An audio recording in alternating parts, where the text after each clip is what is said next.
더불어민주당과 정부 청와대가 주식 양도소득세 대상인 대주주 요건과 1주택자 재산세 감면 기준을 놓고 막바지 입장 조율에 나섰습니다. 주식 양도세를 부과하는 대주주 기준 관련해선 2년간 유예하는 방안이 재산세율 인하의 경우 공시가격 9억 원 이하 주택도 대상에 포함하되 주택 가격에 따라 인하폭을 달리하는 방안 등이 검토되고 있습니다. 정부가 코로나19 장기화에 대비해 현행 3단계인 사회적 거리두기를 5단계로 세분화했습니다. 마스크 착용을 비롯해 방역수칙 의무화 대상도 대폭 확대됩니다. 지난 4.15 총선에서 회계 부정을 저지른 혐의 등으로 체포된 더불어민주당 정정순 의원에 대해 검찰이 구속영장을 청구했습니다. 앞서 정 의원은 이틀째 이어진 조사에서 혐의를 완강히 부인한 걸로 전해졌습니다.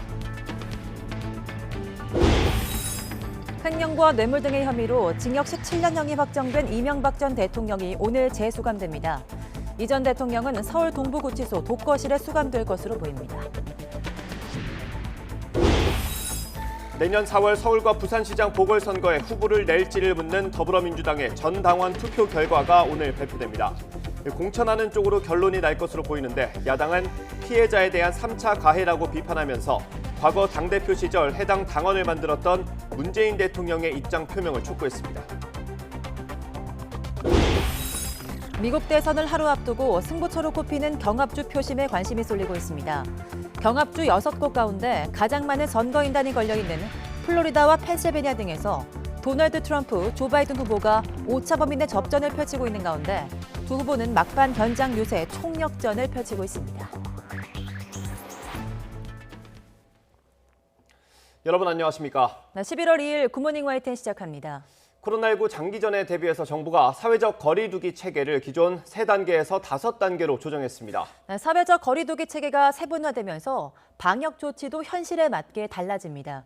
자세한 내용 김웅래 기자입니다.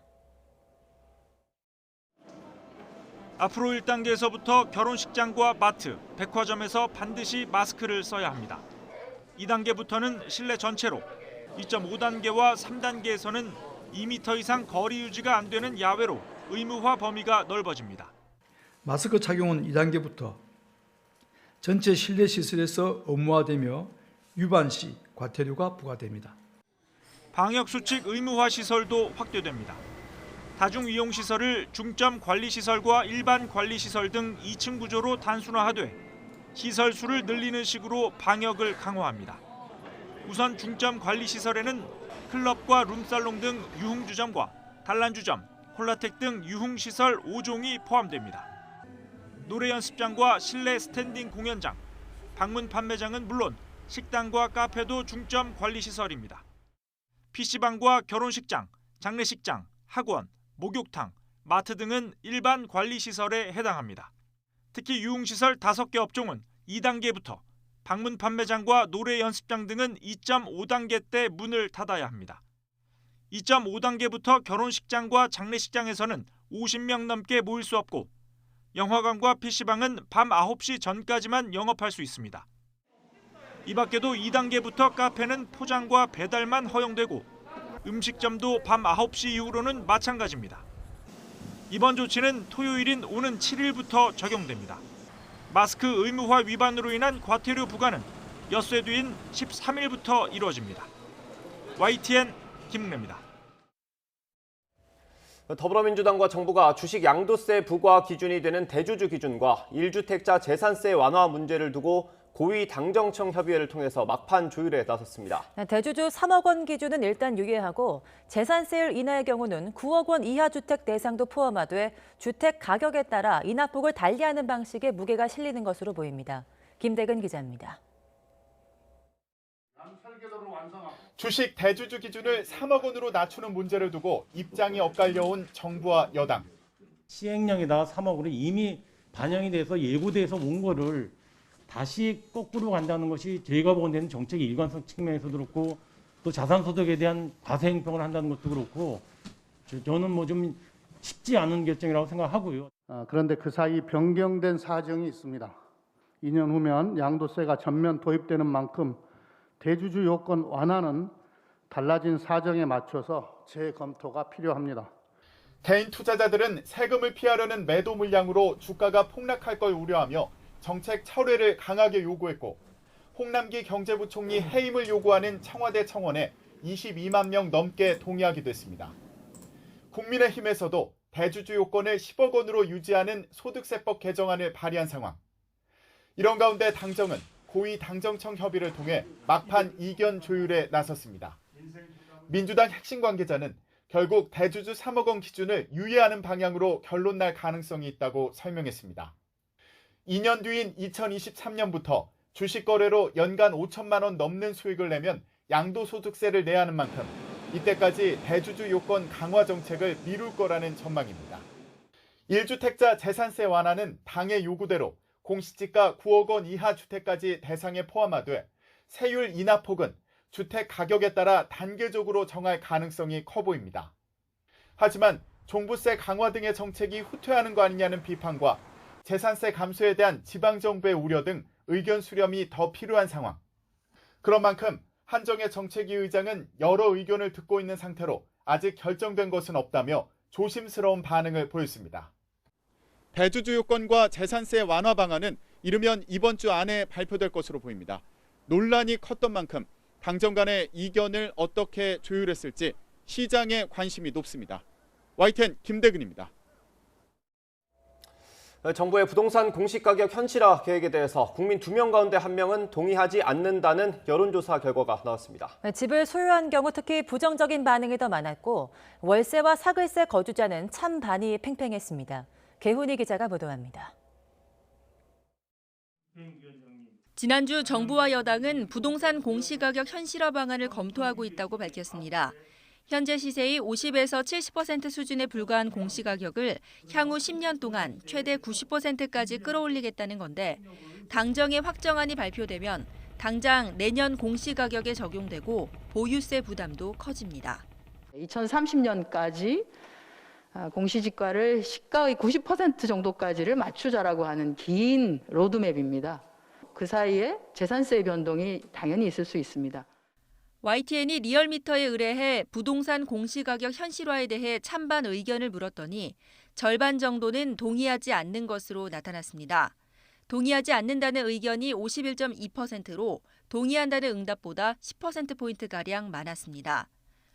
또 10명 중 3명은 공시가격 현실화 계획에 전혀 동의하지 않는다며 강한 부정을 내비쳤습니다. 지역별로 보면 수도권과 비수도권 모두 동의하지 않는다는 응답이 우세했습니다. 주택 소유 형태별로는 의견이 달랐는데 자가거주자의 경우 공시가격 현실화에 부정적인 반응이 더 많았고 전세거주 응답자도 절반이 동의하지 않는다고 답했습니다.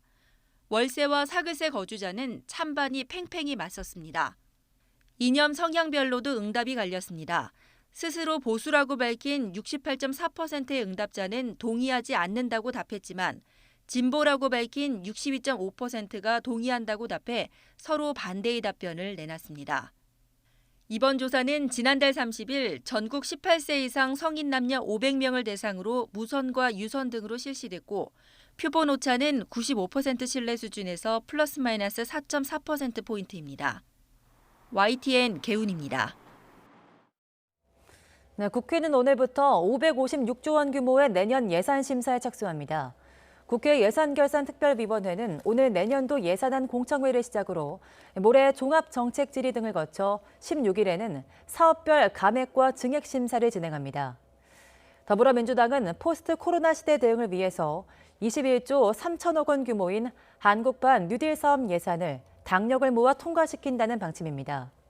반면 국민의힘은 새 예산안이 국가 채무를 급격히 늘릴 거라며 한국판 뉴딜 예산을 대폭 삭감해 긴급 아이 돌봄 등 코로나19 대응 예산으로 전면 조정하겠다며 맞서고 있습니다. 검찰이 4.15 총선에서 회계 부정 등을 저지른 혐의를 받는 정정순 더불어민주당 의원의 구속영장을 청구했습니다. 네, 21대 국회의원 가운데 첫 영장 청구로 이르면 오늘 오후나 내일 안에 구속 여부가 결정될 것으로 보입니다. 한동호 기자입니다. 정정순 의원이 받는 혐의는 정치자금법과 개인정보보호법 위반입니다. 검찰은 정 의원이 4.15 총선에서 회계 부정을 저지르고 시의원 등에게 불법 정치자금을 받은 것으로 의심하고 있습니다. 또 정 의원이 부정 취득한 자원봉사센터 회원 정보를 선거에 이용한 것으로 보고 있습니다. 검찰은 의혹을 처음 제기한 정 의원의 선거 캠프 회계 책임자 A씨를 불러 대질 신문한 것으로 알려졌습니다. 정 의원은 혐의를 모두 부인하는 것으로 전해졌습니다. 정 의원은 충북 청주시 상당구의 더불어민주당 국회의원입니다. 정치자금법 위반 등의 의혹이 제기되자 검찰은 정 의원에게 출석을 요구했고 정 의원은 국회 일정 등이 있다며 출석 연기 요청서를 제출해왔습니다. 그러다 지난달 29일 국회에서 체포동의안이 가결된 뒤 이틀 뒤인 31일 검찰에 자진 출두했습니다. 저는 검찰 출석을 하지 않겠다는 말씀을 드린 적은 없고요. 언제나 검찰 출석을 하겠다는 그 입장은 변함이 없습니다. 그래서 오늘 국회와 관계없이 출석을 하려고 했던 거고 그런 측면에서 보면 오늘 성실하게 이렇게 임하도록 하겠습니다. 검찰은 어제 저녁까지 이틀 동안 정 의원을 상대로 강도 높은 조사를 했고 조사 이틀 만에 구속영장을 청구했습니다. 정 의원의 구속 여부를 결정짓는 영장실질심사는 이르면 오늘 오후나 내일 안에 열릴 것으로 전망됩니다. YTN 한동우입니다. 더불어민주당이 내년 서울과 부산시장 보궐선거 후보 공천 여부를 묻는 전당원 투표 결과를 오늘 오전에 발표합니다. 네, 후보를 내는 쪽으로 결론이 날 가능성이 큰데요. 야권의 반발은 갈수록 거세지고 있습니다. 이연아 기자입니다. 이틀 동안 진행된 민주당 당원 투표는 당원을 고칠지 말지를 묻는 거지만 사실상 내년 4월 서울과 부산시장 보궐선거에 후보를 내기 위한 목적입니다. 지금 당원에는 보궐선거 원인 제공 책임이 있을 경우 후보를 내지 않게 돼 있는데 이걸 바꾸는 것이기 때문입니다. 후보자를 내지 않는 것만이 책임 있는 선택은 아니며 오히려 후보 공천을 통해 시민의 심판을 받는 것이 책임 있는 공당의 도리라는 판단에 이르게 됐습니다.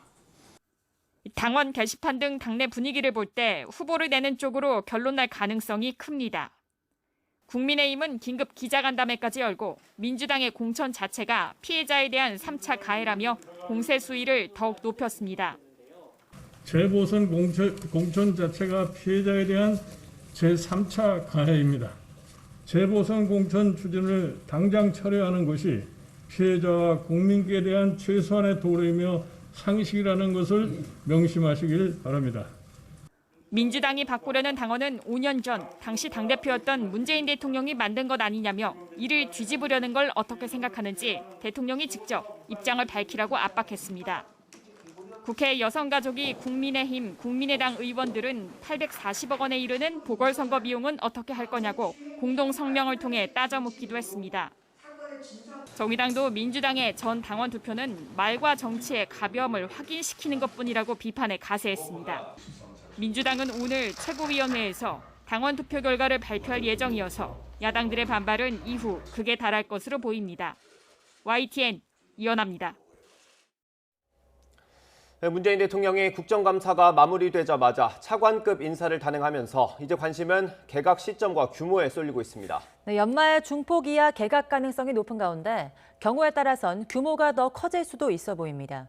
홍선기 기자입니다. 문재인 대통령의 이번 차관급 인사는 국정감사가 마무리된 시점에서 국면 전환을 위한 카드로 해석됩니다. 국정 성과 창출을 가속화하는 동시에 공직사회 내부 쇄신을 촉진하여 후반기 국정 운영을 안정적으로 하기 위해 이루어진 것입니다. 관건은 이제 장관급 인사가 언제 어느 규모로 이어지는가입니다. 지금 시점에서는 연말 개각 가능성이 가장 큽니다. 사실상 문 대통령의 임기 마지막 해인 내년에 보다 강력하게 국정과제를 추진하기 위한 힘을 마련해야 한다는 이유에서입니다. 국정감사도 끝났으니 빨리 인적 쇄신을 해야 한다는 의견도 있지만 연말쯤으로 가닥을 잡는 것으로 전해졌습니다. 문 대통령이 공을 들이고 있는 공수처 출범이나 내년 예산안 통과에 개각이 걸림돌이 돼서는 안 된다는 계산입니다. 성역 없는 수사와 권력기관 개혁이란 국민의 여망이 담긴 공수처의 출범 지연도 이제 끝내주시기 바랍니다. 개각폭은 중폭 이하가 유력합니다. 당초 교체가 거론됐던 교육과 국토, 외교 등 현 정부 초대 장관들은 유임 쪽에 무게가 실리고 있기 때문입니다. 홍남기 경제부총리와 박능후 보건복지부 장관 등은 교체 대상으로 거론됩니다. 또 서울시장 후보군으로 꼽히는 박영선 중소벤처기업부 장관이나 대선 출마를 저울질하는 정세균 총리가 스스로 옷을 벗을 가능성도 있습니다. 여기에다 사표가 반려됐던 노영민 대통령 비서실장 등 청와대 참모 인사까지 겹쳐질 경우에는 인사 규모가 더 커질 가능성이 있어 보입니다. YTN 홍성기입니다. 문재인 대통령의 국정 수행에 대한 부정평가가 소폭 올라서 다시 50%대를 기록했습니다. YTN이 여론조사 기관인 리얼미터에 의뢰해 조사한 10월 4주차 주간 집계 결과 문 대통령의 국정 수행 지지율은 지난주보다 0.7%포인트 떨어진 44.9%로 집계됐습니다. 부정평가는 1.3%포인트 오른 50.9%를 기록했습니다. 정당별 지지율은 더불어민주당이 34.8%로 지난주보다 0.3%포인트 소폭 하락했습니다.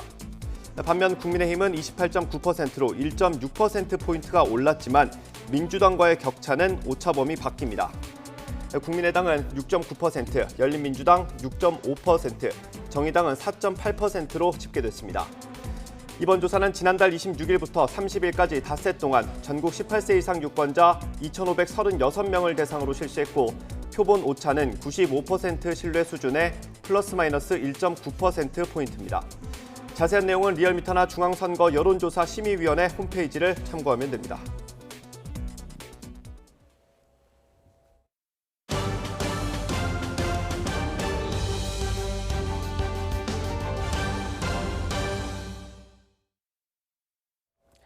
트럼프 대통령과 조 바이든 민주당 대선 후보가 대선을 불과 이틀 앞두고 현장 유세 총력전을 펴고 있습니다. 트럼프 대통령은 경합 지역 5개 주를 넘나들고 있고 바이든 후보는 승부의 쐐기를 박을 수 있는 펜실베니아에 집중했습니다. 네, 워싱턴 연결해 보겠습니다. 강태욱 특파원. 네, 워싱턴입니다. 네, 두 후보 움직임 먼저 확인해 보겠습니다. 트럼프 대통령 광폭 유세가 엄청난데요. 하루 동안 5개 주에서 현장 유세를 한다고요? 네, 그렇습니다. 트럼프 대통령은 주말 동안 북부 경합주의 대표적인 격전지인 펜실베이니아를 집중해서 돌았는데요. 휴일에는 경합주를 포함해 북부와 남부 등 5개 주를 넘나드는 강행군을 이어가고 있습니다. 백악관에서 파악된 일정을 보면요. 이곳 시각으로 아침 6시부터 시작해 자정 넘은 새벽 1시쯤에 플로리다 숙소에 들어가는 것으로 되어 있습니다. 경합주로는 북부의 미시간과 1% 이내 접전이 벌어지고 있는 노스캐롤라이나, 최대 격전지 플로리다 등 3개 주를 돌고 있고요. 새로운 격전지로 떠오른 아이오와와 조지아주에서도 현장 유세를 이어갑니다. 특히 아이오와는 트럼프 대통령이 4년 전 대선 때 9.4%포인트 차로 크게 승리했지만 현재 바이든 후보와 경합 중이라는 여론조사가 많이 나오고 있어 신격전지로 분류된 곳입니다. 네, 바이든 후보 움직임은 어떻습니까? 하루 전 트럼프 대통령이 다녀간 펜실베니아에 집중하고 있다고요? 네, 그렇습니다. 바이든 후보는 유세전이 막판으로 치달으면서 북부 러스트벨트에 집중하는 모양새입니다. 휴일인 현지 시각 오늘은 반드시 사수해야 할 펜실베이니아 주에서 총력 방어전을 펼치고 있습니다. 트럼프 대통령이 하루 전 4곳을 돌면서 집중 공략한 탓도 있는 것으로 보입니다. 바이든 후보는 다른 주들의 선거 결과가 2016년과 같다고 가정할 경우 6개 경합주 가운데 러스트벨트 3개 주만 가져와도 승리할 수 있습니다. 특히 그 가운데 펜실베이니아가 선거인단 20명으로 가장 많은 데다 오차범인의 싸움이 벌어지고 있는 것으로 결과가 나오고 있기 때문입니다. 펜실베이니아는 전통적으로 민주당이 강세를 보인 지역이었고 바이든의 고향이기도 합니다. 경합주 판세는 어떻습니까? 여전히 플로리다 같은 경합주 3곳은 박빙입니까? 그렇습니다. 선거 분석 전문 매체 리얼 클리어 폴리틱스가 각종 여론조사를 분석한 것을 보면요.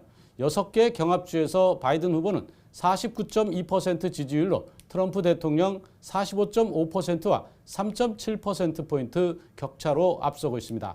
북부 러스트벨트 3개 주만 보면 바이든 후보가 우위인데요. 미시간 7%포인트, 위스콘신 6%포인트, 펜실베이니아 4%포인트로 파악되고 있습니다. 남부 선벨트 3개 경합주는 한마디로 오차 범위 내 접전입니다.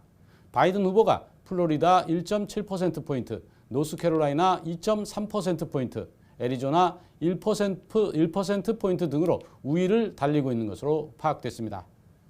하지만 말씀드린 대로 오차 범위 내이고 통계학적으로 동률의 의미가 있기 때문에 접전이 이어지고 있다고 볼 수 있습니다. 지금까지 워싱턴에서 YTN 강태욱입니다. 트럼프와 바이든 양 진영의 유세가 격화하면서 선거 결과에 따라 무력 충돌 우려까지 제기되는 가운데 트럼프 대통령이 이런 폭력 행위를 독려하는 듯한 메시지를 올려서 물의를 빚고 있습니다. 네, 트럼프 대통령의 트위터 영상입니다. 영상을 링크했는데요. 민주당 바이든 후보의 유세 버스 옆으로 수많은 차가 따라붙고 있습니다. 바이든이 아닌 총기를 든 트럼프 대통령의 지지자들입니다. 네, 현지 시간 31일 현지 언론과 트위터 영상 등에 따르면 트럼프 대통령을 지지하는 사람들이 전날 미국 텍사스주의 35번 고속도로에서 차량을 몰고 민주당의 대선 유세버스를 둘러싸며 위협했습니다.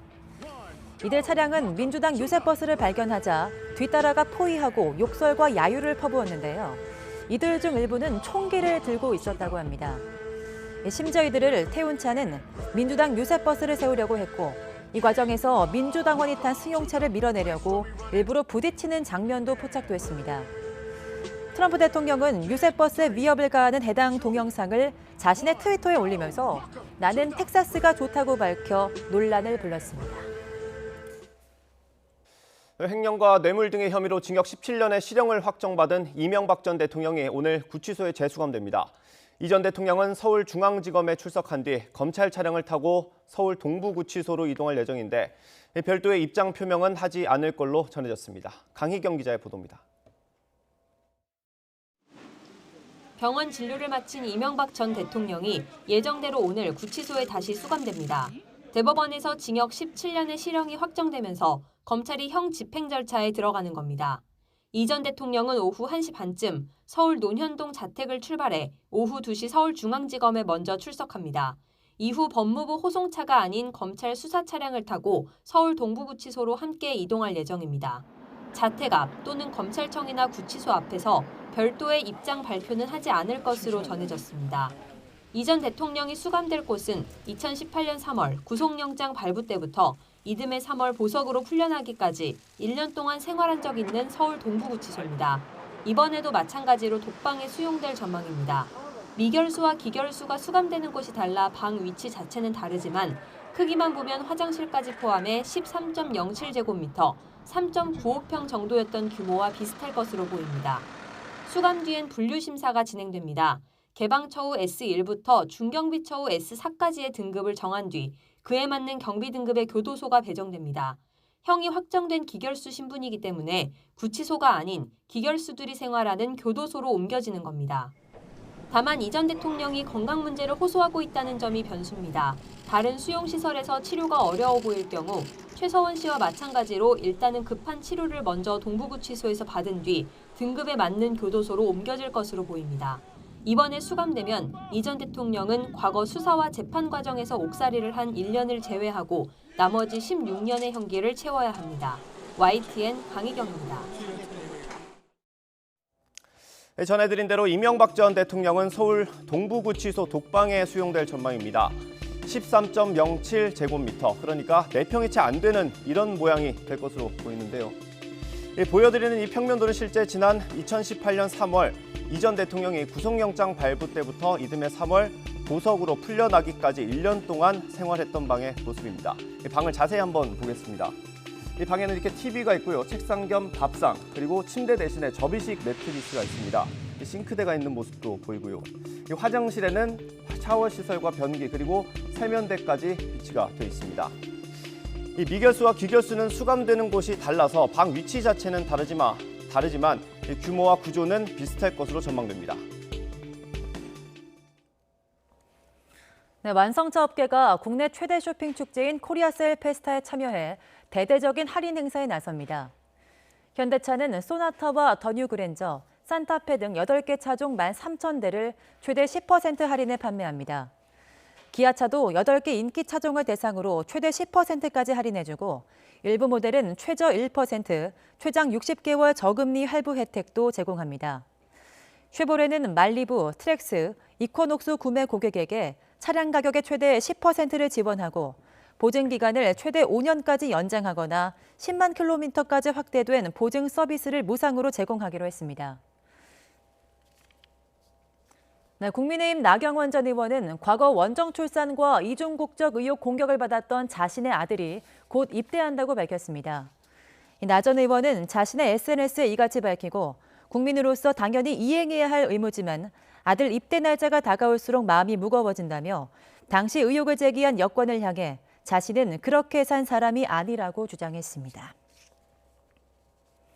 네, 이춘재 연쇄살인 사건의 진범 이춘재가 오늘 법정에 섭니다.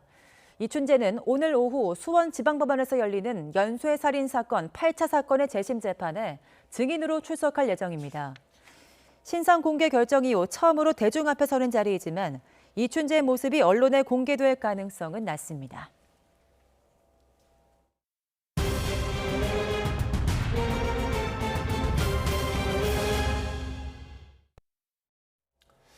충남 아산에서 50대가 확진 판정을 받은 뒤로 천안의 포장마차와 사우나 등에서 소규모 집단 감염이 확인됐습니다.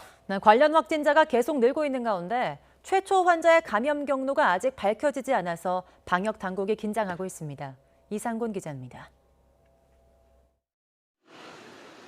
충남 천안에서 실내 포장마차를 운영하는 업주가 코로나19에 확진됐습니다. 포차 직원과 방문자도 잇따라 양성 판정을 받았고 업주가 이용한 사우나에서도 확진자가 속출했습니다. 지난달 30일 인근 아산에서 포차를 방문한 50대가 가장 먼저 확진 판정을 받았는데 이후 감염 사례가 계속 이어지고 있습니다. 이 확진자와 접촉한 직장 동료들에 이어 주점 직원도 코로나19에 감염된 것으로 확인됐습니다. 충남에서 확진자가 잇따르고 있지만 누가 먼저 감염돼 바이러스를 전파했는지는 아직 확인되지 않았습니다. 방역당국은 소규모 집단 감염이 확인된 포장마차와 사우나를 이용한 사람들에게 진단검사를 받으라고 안내했습니다. 감염 원인이 이제 어딘지 정확히 모르는 상태이기 때문에 그럼 집단으로 나오는 아산 지역 소재의 기업체하고 포장마차 또 사우나를 집중적으로 더 역학조사를 해봐야 될 것 같습니다. 전남 한평에서는 경기도 친척집에서 확진자와 접촉한 초등학생과 유치원생 등 일가족 3명이 확진돼 방역당국이 바짝 긴장하고 있습니다. 한평 지역 어린이집은 2주간 휴원하기로 했고 확진자가 나온 초등학교는 원격 수업으로 전환됐습니다. 가족 모임을 통해 초등학생 첫 확진자가 나온 강원도 태백에서는 실내에서 50인 이상 모임을 금지하는 등 사회적 거리 두기를 2단계로 강화했습니다. 감염 확산의 연결고리가 좀처럼 끊어지지 않고 있는 가운데 새로운 감염 사례까지 확인되면서 방역당국의 고심이 깊어지고 있습니다. YTN 이상곤입니다. 대구에 있는 한 육군 부대가 인근 지역에서 코로나19 확진자가 나오자 외부인들의 출입을 통제하고 부대원들의 외출과 외박을 금지했습니다. 하지만 정작 지휘관들은 부대 밖에서 외부인과 골프를 즐긴 것으로 확인됐습니다. 허성준 기자가 단독 보도합니다. 대구의 한 육군부대 정문이 굳게 닫혔습니다. 다른 출입구는 방역복을 입은 위병들이 장병들의 출입 승인서를 꼼꼼히 확인합니다. 출입 통제는 지난달 22일 인근 초등학교에서 코로나19 확진자가 나오면서 시작됐습니다. 장병 자녀 중에 해당 초등학교 학생이 있는 만큼 부대에도 비상이 걸린 겁니다. 부대는 외부인의 출입을 엄격히 통제하고 장병들의 외출과 외박을 금지했습니다. 영해거주 간부들에게는 일과 시간 후 외부인 접촉을 삼가고 숙소에서 대기하라는 명령이 떨어졌습니다. 부대 들어오는 입구에 다시 추가로 비료소를 하나 더 만들어져 있어요. 거기에를 나가려면 별도로 지휘관의 승인 또는 부수장의 승인서가 있어야 나간다 이거죠. 팁이 뭐냐면 퇴근 후에 숙소 대기를 원칙으로 한다. 하지만 정작 이 부대 지휘관은 장병들의 출입이 통제된 이틀 뒤 유유히 부대를 나가 외부인을 만났습니다. 인근에 있는 상급부대 군 골프장에서 주말 골프를 즐긴 겁니다. 이 같은 사실이 알려지자 장병들 사이에 불만이 터져 나왔습니다. 나는 밖에 좀 나가려고 그러는데 지휘관한테 승인을 받든지 아니면 부서장한테 승인을 받아갖고 나가야 되는데 자기네들은 그냥 씩 나가서 운동하고 어느 장병이 해당 부대는 확진자 접촉 장병이 음성 판정을 받은 데다 골프장 이용을 금지한 지침도 없었다고 해명했습니다. 또 지휘관이 자신의 차로 직접 이동하는 등 안전을 확보하기 위해 노력했다고 덧붙였습니다.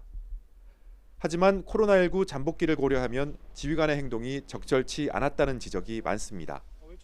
특히 코로나19 유입을 막겠다며 부하들의 외출 외박을 금지한 지휘관이 솔선수범과는 거리가 먼 모습을 보이면서 장병들의 사기에도 적지 않은 영향을 미치고 있습니다. YTN 허성준입니다. 지난 8월 수도권 대유행의 도화선이 됐던 사랑제일교회가 폐쇄된 지 80여일 만에 현장 예배를 재개했습니다. 주변 상인들의 걱정도 여전했는데 교회 측은 달라진 모습을 보이겠다고 약속한 것으로 전해졌습니다. 홍민기 기자가 보도합니다. 일요일 아침, 교회를 찾은 사람들이 줄지어 골목길을 올라갑니다. 구청 직원은 방호복을 입고 소독에 나섰습니다.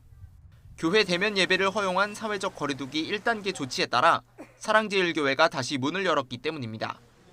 지난 8월 교회 내에서 확진자가 발생해 폐쇄된 지 81일 만입니다. 교회 측이 현장 예배를 재개하면서 그동안 차량 등으로 막혀있던 골목도 이렇게 다시 열렸습니다. 교회로 들어가기 전에는 체온 측정을 하고 양쪽에서 소독액이 분사되는 문을 통과하도록 했습니다. 예배당 내부에선 사전 추첨을 통해 뽑힌 신도 300여 명이 거리를 두고 앉았습니다. 한 200번, 2부 때도 한 300번? 원래는 한 500 몇십 명까지 되는데 이걸 줄인 거죠. 거기서 또 안전하게 이렇게 하려고. 현장을 점검한 서울 성북구청은 교회가 전반적으로 방역 수칙을 잘 지키고 있다며 부족한 점은 경고 조치했다고 밝혔습니다. 버스타 넉세다 하긴 하더라고요. 보니까 이야기를 했어요. 대체적으로 잘 지키고 있더라고요. 보니까. 하지만 지난 8월 교회발 감염으로 큰 타격을 입은 주변 상인들 사이에선 다시 걱정하는 분위기가 역력합니다. 사람이 안 되니 또 사람 때문에 이제 조금 되더니 또 다시 저거니 위험하지. 구청은 사랑제일교회에서 확진자가 또 발생할 경우 경고 없이 집합 금지 조처하겠다고 밝혔습니다. 교회 측도 이러한 내용이 담긴 서약서에 서명하며 달라진 모습을 보이겠다고 말한 것으로 전해졌습니다. YTN 홍민기입니다.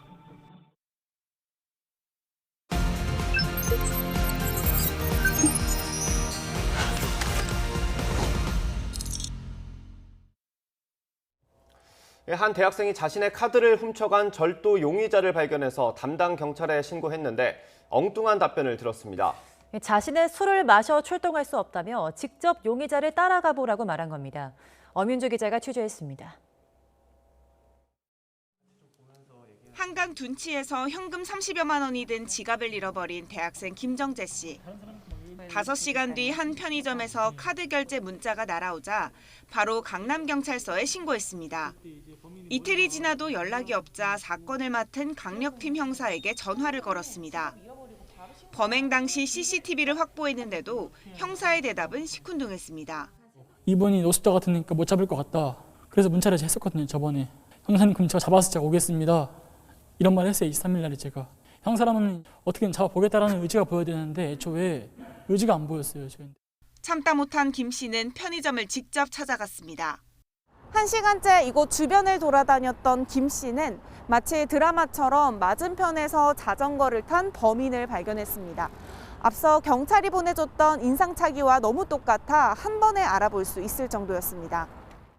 곧바로 담당 경찰에 범인을 발견했다고 전화했는데 이번에 돌아온 답변은 황당하기 그지없었습니다. 본인은 술 먹어서 못 오신다. 그리고 또 이제 112에 신고하지 마라. 신고하시면은 본인이 나와야 하신다고 그렇게 말씀하시고 자전거를 이용해서 그 범인을 쳐서 범인을 잡고 있어라.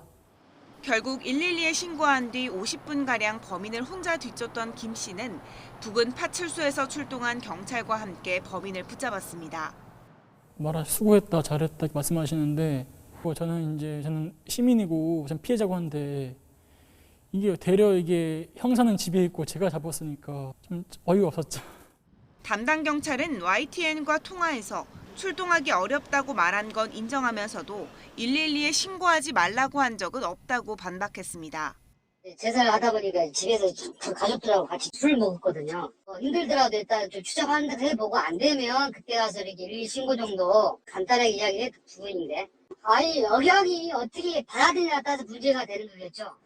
YTN 취재가 이뤄진 뒤 이번 사건에 대한 내부 조사에 들어간 강남경찰서는 해당 경찰관에 대한 징계 여부를 결정한다는 방침입니다. YTN 엄윤주입니다. 조국 전 법무부 장관이 추미애 법무부 장관의 수사 지휘권과 감찰권 발동에 반발하는 검사들을 공개적으로 비판했습니다. 조 전 장관은 페이스북에 일개 시민 입장에서 수사권, 기소권, 감찰권을 보유한 검찰에 묻는다고 적었습니다. 조 전 장관은 이어 2007년 당시 이명박 후보의 BBK 관련 의혹에 대한 무혐의 처분, 과거 김학의 전 법무부 차관의 성범죄 의혹에 대한 무혐의 처분 등을 거론한 뒤 유죄 판결이 난 뒤에도 자성의 글이나 당시 지휘 라인에 대한 비판은 왜 없느냐고 꼬집었습니다. 이어 검찰은 무의리의 조직이라는 신화를 여전히 신봉하고 있는 것이라면서 선택적 수사와 선택적 기소 외에 선택적 순종과 선택적 반발의 이유는 무엇이냐고 지적했습니다. 네, 애플이 잡음 등 음질 불량 문제가 발생한 노이즈 캔슬링 이어폰 에어팟 프로 리콜을 진행합니다. 애플은 일부 에어팟 프로에서 시끄러운 환경에서 운동하거나 통화하는 중에 날카로운 소리 또는 잡음이 커지거나 소음 차단 기능이 잘 작동하지 않는 문제가 확인돼 리콜에 들어간다고 밝혔습니다. 또 애플 매장이나 애플 공인 서비스 업체에서 에어팟 프로 한쪽이나 양쪽 모두를 무상으로 교환받을 수 있다고 덧붙였습니다. 프로축구 전북이 K리그 최초로 4년 연속 우승하면서 8번째 챔피언이 됐습니다. 전북의 살아있는 전설 이동국은 은퇴 경기에서 선발로 90분을 뛰면서 유종의 미를 거두었습니다. 조은지 기자입니다. 비겨도 우승이었던 전북은 은퇴를 선언한 이동국을 깜짝 선발로 냈습니다. 만 200명의 매진 관중 앞에서 이동국은 올 시즌 처음으로 90분 풀타임을 뛰며 고군분투했지만 한 끗이 부족했습니다. 대신 이동국이 프로 입단할 때 태어난 98년생 조규성이 빛났습니다. 전반 26분 머리로 야무지게 골망을 흔들었고 13분 뒤에도 그림 같은 한 골을 추가하며 전북의 미래임을 온몸으로 알렸습니다. 전북은 대구를 2대0으로 잡고 K리그 최초 4연패이자 최다인 8번째 챔피언에 올랐습니다. Na nossa capacidade, então eu sempre acreditei que a gente podia ser campeão, sim. Ninguém adivinha, mas acreditar sim, eu acredito sempre. 이동국은 마치 짜놓은 각본처럼 우승컵을 들며 화려하게 23년 현역 생활에 마침표를 찍었습니다. 구단과 동료, 가족의 축하 속에 이동국의 등번호 20번은 영구 결번돼 영원히 간직하기로 했습니다. 이렇게 해피엔딩으로 끝나게 돼서 우리 동료 선수들한테 너무 감사드리고 여기 많은 분들이 오셨는 것 같은데 이 팬 여러분들한테 너무 감사합니다. 선배가 감기 걸려도 괜찮다는 그런 의미에서 이제 선수가 끝났기 때문에 같은 시간 울산은 역전 우승에 신라팀망을 부풀렸지만 반전은 없었습니다. 3골을 퍼부으며 광주에 분풀이했을 뿐 9번째 준우승을 추가하는 데 만족해야 했습니다. YTN 조은지입니다. 네, 어제 비로 취소된 프로야구 포스트 시즌 와일드카드 결정 1차전이 오늘 저녁 잠실에서 열립니다. 정규리그 4위팀 LG와 5위팀 키움이 맞붙는 1차전은 원래 예고대로 LG의 켈리와 키움의 브리검이 선발로 등판합니다. 만약 오늘 키움이 1차전을 이겨서 2차전을 치를 경우에는 준 플레이오프 시작도 오는 5일로 하루 연기됩니다. 트럼프 대통령과 조 바이든 민주당 후보가 핵심 경합주를 찾아서 막판 총력 유세에 나섰습니다. 트럼프 대통령은 바이든이 펜실베니아를 망가뜨릴 사람이라고 자극했고 바이든 후보는 트럼프가 푸틴 러시아 대통령의 애완견이라고 비난했습니다. 워싱턴에서 김지환 특파원의 보도입니다. 선거인단 20명이 걸린 펜실베니아주. 6개 경합주 가운데 플로리다 다음으로 많은 핵심 승부처입니다. 트럼프 대통령은 본격적인 유세에 나선 이후 거의 일주일마다 찾고 있습니다. 대선을 사흘 앞두고 다시 펜실베니아주를 찾은 트럼프 대통령은 지역 핵심 산업을 망가뜨릴 사람이 바이든이라고 포문을 열었습니다. A vote for Biden and Harris is a vote to ban fracking, ban mining, and completely destroy Pennsylvania. That's true, by the way. 바이든 후보는 경합주 가운데 상대적으로 앞서고 있는 미시간주를 찾았습니다. 대선 유세를 시작한 뒤 처음으로 비대면이 아닌 청중 앞에서 함께 유세했습니다. I believe the message is going to be loud and it's going to be clear. It's time for Donald Trump to pack his bags and go home. Who acts like Vladimir Putin's puppy? 버락 오바마 전 대통령도 지원 사격에 나섰습니다. 오바마 전 대통령은 트럼프 대통령의 코로나19 대응 실패를 강조하며 지지를 호소했습니다. 특히 의사들이 금전적 이득을 취하려고 코로나19 사망자 숫자를 부풀리고 있다는 트럼프 대통령의 발언을 겨냥했습니다. COVID, he's complaining. He's jealous of COVID's media coverage. And now he's accusing doctors of profiting off this pandemic. Think about that. 두 후보는 대선 전날까지 6개 경합주에서 유세를 이어나갈 계획입니다. 이런 가운데 현재까지 집계된 사전투표 인원이 9천만 명으로 이미 지난 대선 총투표 수의 3분의 2 수준이라 투표율이 역대 최고를 기록할 것이란 예상이 나옵니다. 대선 막판까지 박빙의 승부가 이어지면서 선거 결과를 놓고 폭력 사태가 벌어질 수 있다는 우려도 점점 커지고 있습니다. 워싱턴에서 YTN 김지환입니다. 이번 미국 대선에서 누가 당선되느냐에 따라 한반도 정세도 큰 영향을 받을 걸로 보입니다. 대북 인식이나 한미 동맹 현안에 관해 트럼프 대통령과 바이든 후보는 큰 차이를 보이고 있는데 누가 돼도 우리로서는 쉽지 않은 과제를 안게 될 전망입니다. 김도원 기자의 보도입니다. 재선에 도전하는 트럼프 대통령과 정권 교체를 노리는 바이든 후보. 거의 모든 쟁점에서 상대를 비판하며 치열하게 맞서고 있는데 북한 문제도 예외는 아닙니다. You know what? North Korea, we're not in a war. We have a good relationship. What has he done? He's legitimized North Korea. He's talked about his good buddy who's a thug. 트럼프 대통령이 재선에 성공하면 김정은 위원장과의 친분에 기초한 정상외교를 이어갈 것으로 전망됩니다. 하지만 북미 양국 모두 하노이 회담 때보다 더 양보하는 건 정치적 부담이 크기 때문에 치열한 기싸움이 예상됩니다. 바이든 후보는 실질적인 비핵화를 위한 실무 협상이 먼저라는 입장입니다. 여기에 내각 인선, 대북 정책 재검토 등의 시간이 걸릴 수밖에 없어 북한이 미국과의 협상을 앞당기기 위해 도발에 나설 가능성도 있습니다.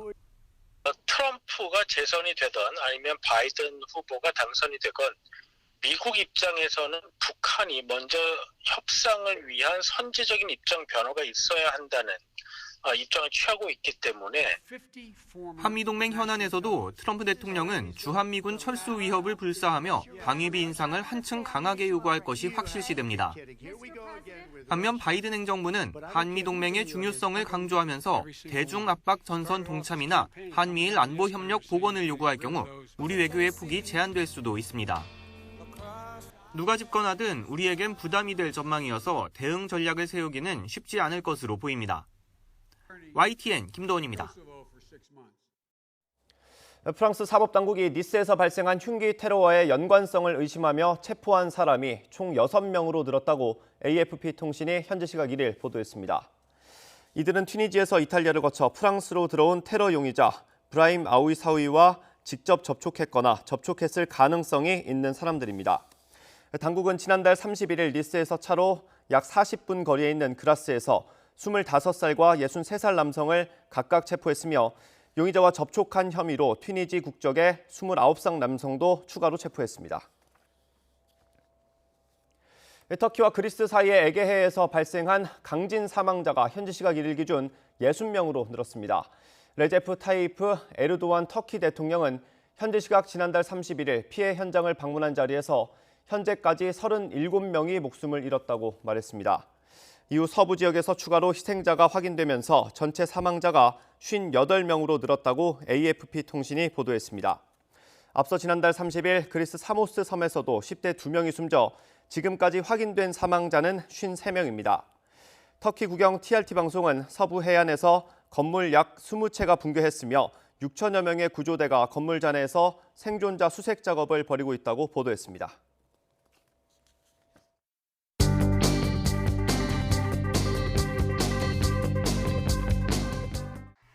사전투표 1억 표, 미국은 이미 선택했다.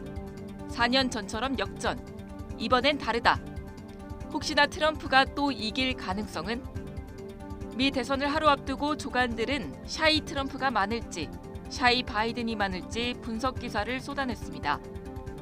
지난 대선에서 유일하게 트럼프 당선을 예측한 여론조사 기관이 이번에도 플로리다에서 트럼프가 3%포인트 앞설 것으로 내다봐 결과를 예측하기 어렵다는 건데, 양측 분쟁이 격화되면서 선거 뒤 폭력 사태 확산이 우려된다는 전망이 나왔습니다. 어제 발표된 거리두기 5단계 세분화의 업종별 기준도 조간 참고하시면 되겠습니다. 코로나 장기전에 대비해 하루 확진자 800명이 넘어도 식당은 제한적 영업이 가능하고, 노래방은 1.5단계부터 인원 제한이 확대되고, 헬스장은 2.5단계, 미술관과 도서관은 3단계부터 운영이 중단됩니다. 한겨레는 일면에서 민주당이 서울 부산시장 보궐선거 공천을 위해 당원 개정 투표를 한 것에 대해 당원 투표 뒤로 숨은 민주당식 책임 정치라고 비판했습니다.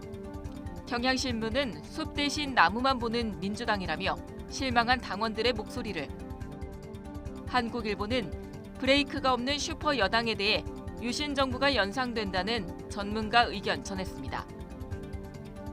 검사 10명 중 1명 댓글 연판장. 추미애 법무부 장관과 조국 전 장관이 함께 자신들을 비판한 검사에게 보복성 발언을 쏟아내는 이른바 좌표 찍기 협공을 하자 전체 검사의 10분의 1 이상이 실명 비판에 동참하는 등 반발이 거세지고 있다고 중앙일보가 전했습니다. 추 장관이 사용한 커밍아웃이라는 용어도 논란이 됐습니다. 경향신문은 성소수자 단체들이 의미를 퇴색시키지 말라며 반발했다는 소식 담았습니다. 중앙일보는 차관급 인사와 관련해 윤성원 국토교통부 제1차관과 박광석 기상청장은 지난 7월 청와대 비서관 근무 당시 다주택을 처분하라는 지시를 지키지 못해 교체됐는데 집 한 채 팔고 차관으로 발탁된 모양새가 됐다고 꼬집었습니다. 전세난 기사들은 오늘도 이어졌습니다.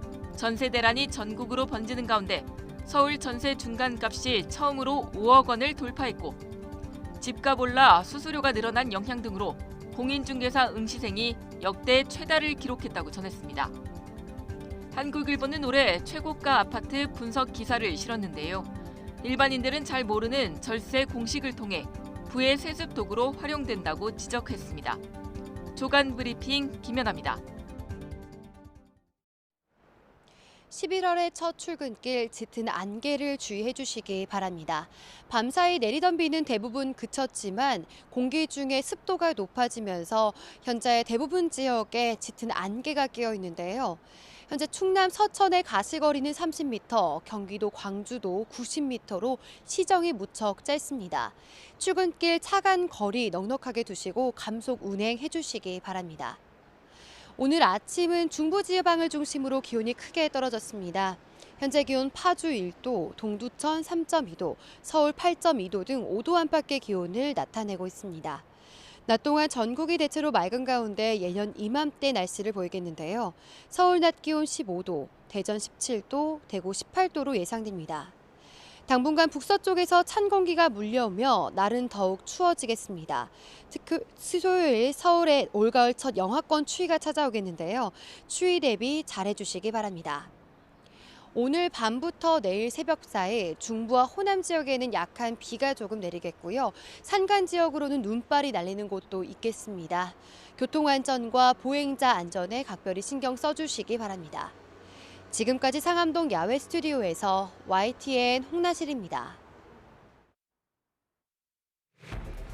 정부가 코로나19 장기화에 대비해서 현행 3단계인 사회적 거리두기를 5단계로 세부했습니다. 마스크 착용을 비롯해 방역 수칙 의무화 대상도 대폭 확대됩니다.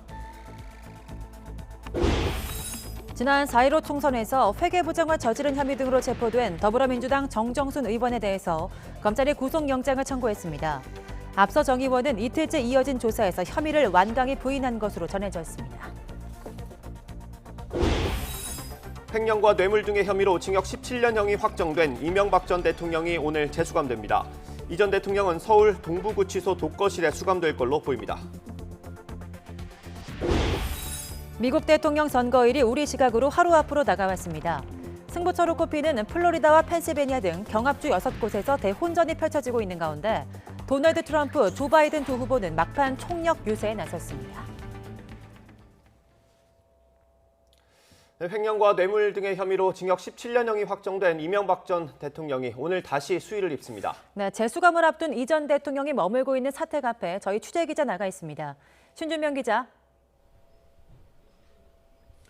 네, 서울 논현동 이명박 전 대통령 사택 앞에 나와 있습니다. 네, 아직은 조용한 분위기인 것 같은데 현장 상황 어떻습니까? 네, 그렇습니다. 이른 새벽 이 전 대통령 자택 앞은 적막한 분위기입니다. 일부 취재진과 경호 인력을 제외하고는 인적이 거의 없는 상황인데 진보 성향 유튜버 2명만 나와서 이 전 대통령을 비판하는 목소리를 높이고 있습니다. 지난달 29일 대법원에서 징역 17년형을 확정받은 이 전 대통령은 이튿날 진료를 위해 서울대학교 병원에 방문했던 것을 제외하고 주말 내내 외출하지 않았습니다. 하지만 오늘은 자택에서 나와야 합니다. 대법원이 형을 확정하면서 구속 집행정지로 풀려나 있던 이 전 대통령의 형이 집행되기 때문입니다. 이 전 대통령은 오늘 오후 2시 서울중앙지검에 출석합니다. 이곳 서울 논현동 사택에서 서울중앙지검까지 거리는 5km 정도로 이 전 대통령은 오후 1시 반쯤 출발할 것으로 보입니다. 중앙지검에 출석한 뒤엔 검찰 차량을 타고 서울 동부구치소로 이동할 예정입니다. 이 전 대통령은 처음으로 구속된 지난 2018년 3월 이후 석방과 수감을 반복했는데 지난 2월 25일 석방 후 251일 만에 다시 수위를 입게 됐습니다. 이 전 대통령은 대법원 판결 직후 변호인을 통해 대법원의 판단을 비판하기도 했습니다. 이 전 대통령 측은 내가 재판에 임했던 것은 사법부가 자유민주주의의 최후의 보루라는 기대 때문이었다며 그러나 대법원은 공정하지도 정의롭지도 못했다고 주장했습니다. 하지만 이 전 대통령은 자택을 찾은 측근 30여 명에게는 정치보복인 걸 다 아는데 별 수 있냐며 편하게 감옥살이 할 테니 너무 걱정하지 말라고 말했다고 이 전 대통령의 측근은 전했습니다. 오늘 이 전 대통령은 재수감 전 별도의 입장 발표는 하지 않을 예정인 것으로 전해졌습니다. 지금까지 서울 논현동에서 YTN 신준명입니다. 검찰이 지난 4.15 총선에서 회계 부정 등을 저지른 혐의를 받는 정정순 더불어민주당 의원의 구속영장을 청구했습니다. 네, 21대 국회의원 가운데 첫 영장 청구로 이르면 오늘 오후나 내일 안에 구속 여부가 결정될 것으로 보입니다. 한동호 기자입니다. 정정순 의원이 받는 혐의는 정치자금법과 개인정보보호법 위반입니다. 검찰은 정 의원이 4.15 총선에서 회계 부정을 저지르고 시의원 등에게 불법 정치자금을 받은 것으로 의심하고 있습니다. 또 정 의원이 부정 취득한 자원봉사센터 회원 정보를 선거에 이용한 것으로 보고 있습니다. 검찰은 의혹을 처음 제기한 정 의원의 선거 캠프 회계 책임자 A씨를 불러 대질 신문한 것으로 알려졌습니다. 정 의원은 혐의를 모두 부인하는 것으로 전해졌습니다. 정 의원은 충북 청주시 상당구의 더불어민주당 국회의원입니다. 정치자금법 위반 등의 의혹이 제기되자 검찰은 정 의원에게 출석을 요구했고 정 의원은 국회 일정 등이 있다며 출석 연기 요청서를 제출해왔습니다. 그러다 지난달 29일 국회에서 체포동의안이 가결된 뒤 이틀 뒤인 31일 검찰에 자진 출두했습니다. 저는 검찰 출석을 하지 않겠다는 말씀을 드린 적은 없고요. 언제나 검찰 출석을 하겠다는 그 입장은 변함이 없습니다. 그래서 오늘 국회와 관계없이 출석을 하려고 했던 거고 그런 측면에서 보면 오늘 성실하게 이렇게 임하도록 하겠습니다. 검찰은 어제 저녁까지 이틀 동안 정 의원을 상대로 강도 높은 조사를 냈고 조사 이틀 만에 구속영장을 청구했습니다. 정 의원의 구속 여부를 결정짓는 영장실질심사는 이르면 오늘 오후나 내일 안에 열릴 것으로 전망됩니다. YTN 한동우입니다. 더불어민주당과 정부가 주식 양도세 부과 기준이 되는 대주주 기준과 1주택자 재산세 완화 문제를 두고 고위 당정청 협의회를 통해서 막판 조율에 나섰습니다. 대주주 3억 원 기준은 일단 유예하기로 했는데요. 재산세율 인하의 경우는 9억 원 이하 주택도 대상에 포함하되 주택 가격에 따라 인하폭을 달리하는 방식의 무게가 실리고 있습니다. 김대근 기자입니다. 주식 대주주 기준을 3억 원으로 낮추는 문제를 두고 입장이 엇갈려온 정부와 여당. 시행령에다가 3억으로 이미 반영이 돼서 예고돼서 온 거를 다시 거꾸로 간다는 것이 저희가 보는 정책의 일관성 측면에서도 그렇고 또 자산소득에 대한 과세행평을 한다는 것도 그렇고 저는 뭐 좀 쉽지 않은 결정이라고 생각하고요. 그런데 그 사이 변경된 사정이 있습니다. 2년 후면 양도세가 전면 도입되는 만큼 대주주 요건 완화는 달라진 사정에 맞춰서 재검토가 필요합니다. 개인 투자자들은 세금을 피하려는 매도 물량으로 주가가 폭락할 걸 우려하며 정책 철회를 강하게 요구했고 홍남기 경제부총리 해임을 요구하는 청와대 청원에 22만 명 넘게 동의하기도 했습니다. 국민의힘에서도 대주주 요건을 10억 원으로 유지하는 소득세법 개정안을 발의한 상황. 이런 가운데 당정은 고위 당정청 협의를 통해 막판 이견 조율에 나섰습니다. 민주당 핵심 관계자는 결국 대주주 3억 원 기준을 유예하는 방향으로 결론 날 가능성이 있다고 설명했습니다. 2년 뒤인 2023년부터 주식 거래로 연간 5천만 원 넘는 수익을 내면 양도소득세를 내야 하는 만큼 이때까지 대주주 요건 강화 정책을 미룰 거라는 전망입니다. 1주택자 재산세 완화는 당의 요구대로 공시지가 9억 원 이하 주택까지 대상에 포함하되 세율 인하폭은 주택 가격에 따라 단계적으로 정할 가능성이 커 보입니다. 하지만 종부세 강화 등의 정책이 후퇴하는 거 아니냐는 비판과 재산세 감소에 대한 지방정부의 우려 등 의견 수렴이 더 필요한 상황. 그런 만큼 한정혜 정책위 의장은 여러 의견을 듣고 있는 상태로 아직 결정된 것은 없다며 조심스러운 반응을 보였습니다. 대주주 요건과 재산세 완화 방안은 이르면 이번 주 안에 발표될 것으로 보입니다. 논란이 컸던 만큼 당정 간의 이견을 어떻게 조율했을지 시장의 관심이 높습니다. YTN 김대근입니다. 청와대가 대주주 양도소득세를 폐기해달라는 국민청원에 대한 답변을 연기했습니다. 청와대는 SNS를 통해 다양한 의견을 경청하고 있다면서 빠른 시일 안에 답변하겠다고 밝혔습니다. 9월 초에 올라온 이 청원은 21만 6천여 명이 동의해서 답변을 기다리고 있으며 원래 정해진 시한은 오늘이었습니다. 정부의 부동산 공시가격 현실화 계획에 대해서 국민 2명 가운데 1명은 동의하지 않는다는 여론조사 결과가 나왔습니다. 집을 소유한 경우 특히 부정적인 반응이 더 많았고 월세와 사글세 거주자는 찬반이 팽팽했습니다. 개훈이 기자입니다. 지난주 정부와 여당은 부동산 공시가격 현실화 방안을 검토하고 있다고 밝혔습니다. 현재 시세의 50에서 70% 수준에 불과한 공시가격을 향후 10년 동안 최대 90%까지 끌어올리겠다는 건데 당정의 확정안이 발표되면 당장 내년 공시가격에 적용되고 보유세 부담도 커집니다. 2030년까지 공시지가를 시가의 90% 정도까지를 맞추자라고 하는 긴 로드맵입니다. 그 사이에 재산세의 변동이 당연히 있을 수 있습니다. YTN이 리얼미터에 의뢰해 부동산 공시가격 현실화에 대해 찬반 의견을 물었더니 절반 정도는 동의하지 않는 것으로 나타났습니다. 동의하지 않는다는 의견이 51.2%로 동의한다는 응답보다 10%포인트가량 많았습니다. 또 10명 중 3명은 공시가격 현실화 계획에 전혀 동의하지 않는다며 강한 부정을 내비쳤습니다. 지역별로 보면 수도권과 비수도권 모두 동의하지 않는다는 응답이 우세했습니다. 주택 소유 형태별로는 의견이 달랐는데 자가거주자의 경우 공시가격 현실화에 부정적인 반응이 더 많았고 전세거주 응답자도 절반이 동의하지 않는다고 답했습니다. 월세와 사글세 거주자는 찬반이 팽팽히 맞섰습니다. 이념 성향별로도 응답이 갈렸습니다. 스스로 보수라고 밝힌 68.4%의 응답자는 동의하지 않는다고 답했지만 진보라고 밝힌 62.5%가 동의한다고 답해 서로 반대의 답변을 내놨습니다. 이번 조사는 지난달 30일 전국 18세 이상 성인 남녀 500명을 대상으로 무선과 유선 등으로 실시됐고 표본 오차는 95% 신뢰 수준에서 플러스 마이너스 4.4%포인트입니다.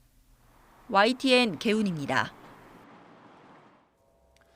더불어민주당이 내년 서울과 부산시장 보궐선거 후보 공천 여부를 묻는 전당원 투표 결과를 오늘 오전에 발표합니다. 네, 후보를 내는 쪽으로 결론이 날 가능성이 큰데요.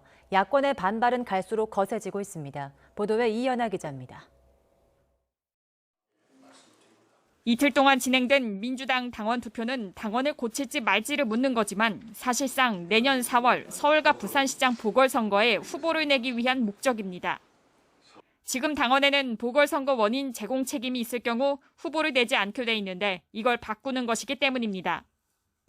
후보자를 내지 않는 것만이 책임 있는 선택은 아니며 오히려 후보 공천을 통해 시민의 심판을 받는 것이 책임 있는 공당의 도리라는 판단에 이르게 됐습니다. 당원 게시판 등 당내 분위기를 볼 때 후보를 내는 쪽으로 결론 날 가능성이 큽니다. 국민의힘은 긴급 기자간담회까지 열고 민주당의 공천 자체가 피해자에 대한 3차 가해라며 공세 수위를 더욱 높였습니다. 재보선 공천 자체가 피해자에 대한 제3차 가해입니다.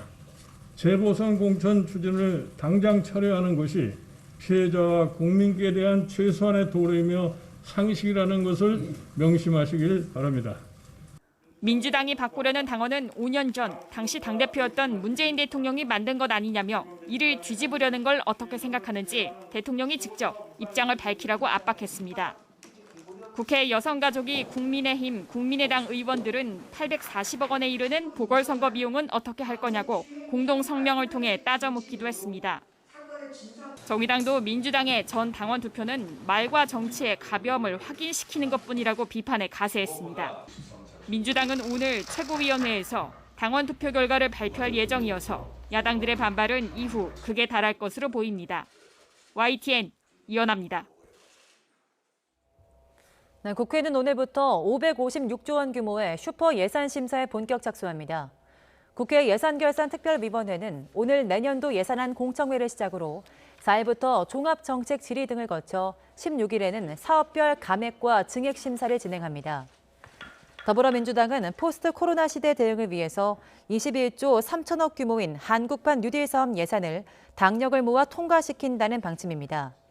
반면 국민의힘은 새해 예산이 국가 채무를 급격히 늘릴 거라며 한국판 뉴딜 예산을 대폭 삭감해 긴급 아이돌봄 등 코로나19 대응 예산으로 전면 조정하겠다며 맞서고 있습니다. 문재인 대통령의 국정 수행에 대한 부정평가가 소폭 올라서 다시 50%대를 기록했습니다. YTN이 여론조사 기관인 리얼미터에 의뢰 조사한 10월 4주차 주간 집계 결과 문 대통령의 국정 수행 지지율은 지난주보다 0.7%포인트 떨어진 44.9%로 집계됐습니다. 부정평가는 1.3%포인트 오른 50.9%를 기록했습니다.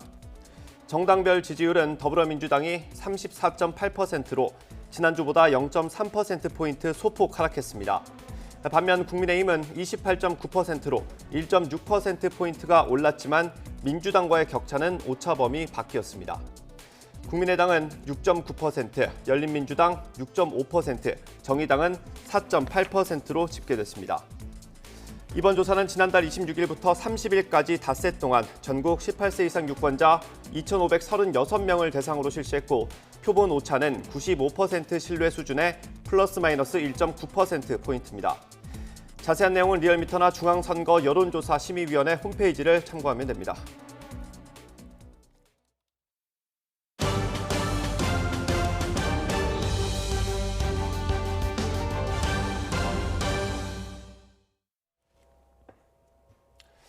미국 대선의 승부를 결정짓는 플로리다주와 펜실베니아주 여론조사에서 트럼프 대통령과 조 바이든 민주당 후보가 격전을 벌이고 있습니다. 네, 트럼프 대통령은 특히 플로리다 등록 유권자를 대상으로 한 여론조사에서 역전해 바이든 후보를 앞섰습니다. 김원배 기자입니다.